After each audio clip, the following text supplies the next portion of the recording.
کال tension number 1362 نثار احمد صاحب رکن صوبائی کمیٹی. شکریہ اسپیکر صاحب. سب سے پہلے تو میں اپنے کوشچن سے پہلے میرے موصوف بھائی شاد محمد صاحب نے الزام لگایا کہ قبائل زیادتی کر رہے ہیں. صد افسوس کی بات ہے، ہمارے خون بہہ رہے ہیں، ہمارے گھر ڈیمالش ہو رہے ہیں، ہم اس ملک کے خاطر IDPs ہو رہے ہیں اور ہمیں اسمبلی کے ایوان سے جواب ملتا ہے. آپ اپنی بات کریں. انہوں نے صرف ایک گاؤں کا کہا کہ ایک ہی خاندان کے لوگوں کے نام سارے سمیڈا میں دے دیے گئے تھے. سر اس کو کنٹروورشل آپ اپنی اس طرف نے آ قبائل پہ الزام لگایا. آپ اپنے اس پہ آ جائیں. سر میں نے وزیر برائے محکمہ مدنیت کی توجہ ایک اہم مسئلے کی طرف مبذول کرانا چاہتا ہوں. او کے ضلع مومن میں ماربل کی کان گرنے سے کئی قیمتی جانوں کا ضیاع ہوا ہے، جن میں کئی خاندان ایسے ہیں جن کا اللہ تعالیٰ کے سوائے کوئی آسرا نہیں. ان میں ایک خاندان 7 بہنوں کا اکلوتا بھائی شہید ہوا. ہم وزیر اعلیٰ صاحب کے مشکور ہے کہ اس خاندان کے لیے اس نے ماہانہ وظیفہ مقرر کرنے کے اقدامات کیے، ہم اس کو سراہتے ہیں. اس طرح اس سانحے میں اقربداغ سے تعلق رکھنے والا رشید، جو کہ اپنے خاندان کا واحد کفیل تھا، بھی شہید ہوا ہے. رشید گل شہید کے لواحقین میں ایک بیوہ، 2 بچے اور 1 بچی شامل ہے. بچوں کی عمر 5 سال سے کم ہے، جبکہ رشید گل شہید کے والدین پہلے ہی فوت ہو چکے ہیں.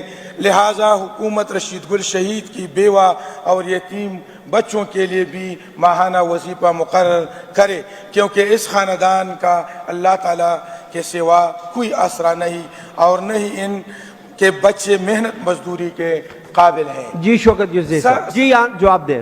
جناب اسپیکر، یہ جو واقعہ ہوا تھا بڑا افسوسناک واقعہ ہوا تھا مومن کے اندر، اور اس میں اس وقت بھی میں گیا تھا، خود بھی گیا تھا، ہمارے منسٹران صاحبان بھی گئے تھے. اس کے بعد چیف منسٹر صاحب نے خود جا کر جو وہاں کے متاثرین تھی ان کو 9 لاکھ روپے کے چیک ہم نے دیے تھے. اس میں بھی میں ان کے ساتھ گیا تھا. اس میں ایک فیملی تھی جس کو 7 بچے تھے، ان کے 7 بہنوں کا بھائی تھا اور ایک ہی اکلوتا بھائی تھا ان کا. ان کے لیے 50,000 روپے وزیر اعلیٰ صاحب نے کہا کہ ہمدردی کے بابت. باقی جو انہوں نے ڈیمانڈ کیا ہے مزید، وہ چونکہ کوئی قانون تو ایسا ہے نہیں، نہ کوئی اس کے پاس کوئی ڈپارٹمنٹ کے پاس کوئی ایسا فنڈ ہوتا ہے.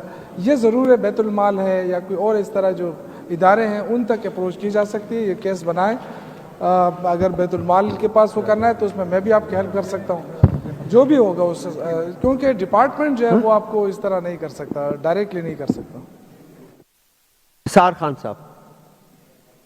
سر صحیح ہے، شوکت صاحب نے وعدہ بھی کیا اور بہت سینسیبل بندہ بھی ہے. انشاءاللہ اس نے جو مجھے جواب دیے میں اس سے مطمئن ہوں. Thank you.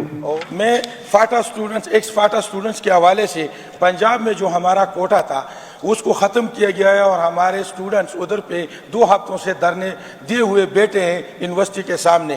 یہی مسئلہ بلوچستان حکومت کا ابھی تو فاٹا رہا ہی نہیں ہے نا. سر پلیز بلوچستان اسٹوڈنٹس کا یہی مسئلہ تھا، تو بلوچستان حکومت نے پنجاب حکومت سے بات کی، اس کا مسئلہ حل ہو گیا ہے. میں ریکویسٹ کرتا ہوں، اپیل کرتا ہوں کہ ہمارا صوبائی حکومت پنجاب حکومت سے بات کرے اور ہمارا اس پاٹا یہ پوائنٹ ان کا ٹھیک ہے. یہ شوکت صاحب. سر جہاں تک ان کے کیس کا تعلق ہے، میں خود بھی اس چیز کا حامی ہوں، کیونکہ جو ہمارا 100 فاٹا ہے اس میں مشکلات تو رہی ہیں اور پسماندہ علاقہ ہے، اس کو ابھی تک اس سے نہیں نکالنا چاہیے کرائٹیریا سے. میرے خیال سے ان کا حق بنتا ہے کہ 4 صوبوں میں ان کا یہ فیسیلیٹیٹ ہونے چاہیے ان کو. تو بالکل اگر آپ قرارداد پیش کرنا چاہتے ہیں اسمبلی میں، ہم قرارداد پیش کر سکتے ہیں آپ کے. اگر حکومت کے تھرو پہ آپ کہتے ہیں ہم رابطہ کر سکتے ہیں پنجاب کے ساتھ، کیونکہ یہ ان کا حق ہے بچوں کا، ہم فلی سپورٹ کرتے ہیں. پنجاب، بلوچستان، سندھ، جہاں جہاں ہم سپورٹ کر سکتے ہیں. یہ